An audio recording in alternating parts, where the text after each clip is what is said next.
right, well, let's talk broadly then in regards to your In the Black 2050 plan in terms of what are the major components that Black people in Black communities and groups need to focus on to start, I guess, improving economically. And then we can start, and then after that, we can talk specifically about investment clubs and how it fits into the overall strategy. Well, first, I think it's important to frame how we look at this problem. So, as Amos Wilson says in Blueprint, and many of his speeches on YouTube, it helps to look at the Black community in America as a nation within a nation. And once you look at us as a separate national entity or a sovereign entity, then the solutions become more clear because you can see what other countries have done to propel themselves economically. So it actually becomes pretty simple at that point. Now, executing is hard, but strategizing and the concepts are relatively simple. So the first thing that we want to look at is addressing the wealth disparity and building up our industrial and economic capacity. So I think white wealth in America is around 80 trillion, something like that, and we're less than 3 trillion. So there's a huge gap to fill there. And how would a country look at that? Look at that trade imbalance or that wealth imbalance. First, you would look at import substitution. So that means the stuff that we currently buy, where are we buying it from? Obviously, not Black-owned businesses, because all Black-owned businesses combined, the revenue makes the revenue generated from all Black-owned businesses in America is less than Walmart, one company. Oh, So, wow. right. So we've got a long way to go. So the first step is to start supplying ourselves with the goods and services that we buy every day. So like toilet paper, soap, uh, cars, houses, construction, all these things that we currently buy from non-Black businesses. We need to start, moving that spending towards Black businesses. So that's import substitution, being able to take care of your own needs internally. And then you start looking at exporting. So like maybe taking over in an entire industry, say hair care. So first we start supplying ourselves with, shampoo and conditioner and all the hair products. And then we get to a great enough scale where we can be competitive globally and we start exporting those products around the world. And then increasing the capital that we have flowing into our community from trade with other outside our community. So I look at those two big broad level strategies: import substitution and exports, and then to get started with that, first how we organize our capital. So capital, human and financial capital. So in order to do any of the stuff that we're talking about, we have to have institutional capacity. We have to have organizations and individuals focused on these specific goals and strategies.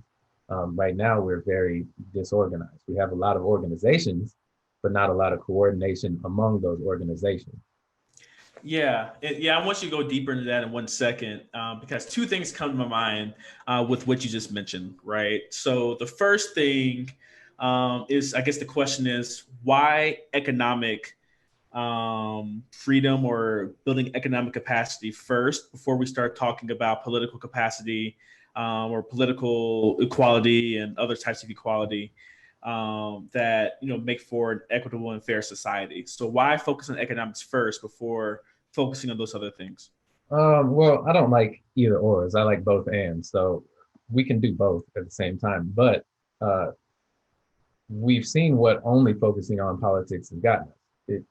Politics follows economics, not the other way around. Politics is simply a way for a government or a society to allocate resources. So that's an economic activity. The government collects revenue, collects taxes, and then has a budget and spends it on things for the public good. And we've seen with the broken well, it's not really broken. It's working like it was designed to work. It doesn't work for the people, but it's working like it's designed to work. For people who control capital, also control politics. And we've all seen how that works out, and with campaign financing and all the corruption in Washington.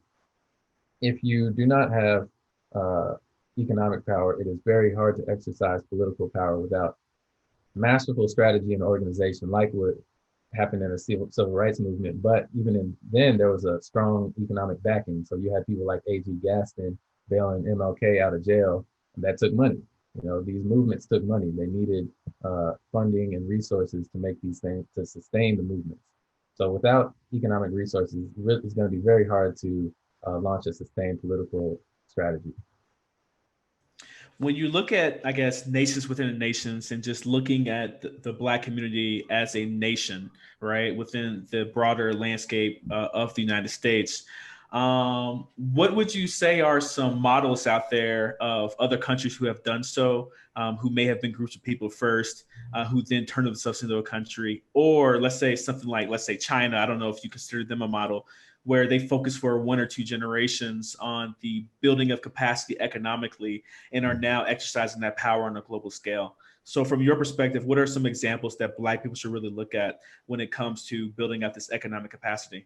So some of my favorite examples are Singapore, the Philippines, Japan after World War II, which was basically decimated and then, quickly rose back up to become one of the global economic powerhouses. But my favorite one is probably Israel. So a lot of people don't realize that Israel is a new country because, they think about the biblical aspect of it. But as a sovereign nation, Israel is about 60, 70 years old. So it's less than 100 years old. And how they were able to achieve that and how far they've come, especially being in a hostile environment. And I'm not going to talk about whether I think they should exist or what, their place in geopolitical affairs, but just from a pure economic development standpoint, I think that's one of the best examples that we can look at, just concerning an oppressed group of people in a hostile region, building a strong, economically independent nation and global economic influence. So I think a good book on that is called Startup Nation.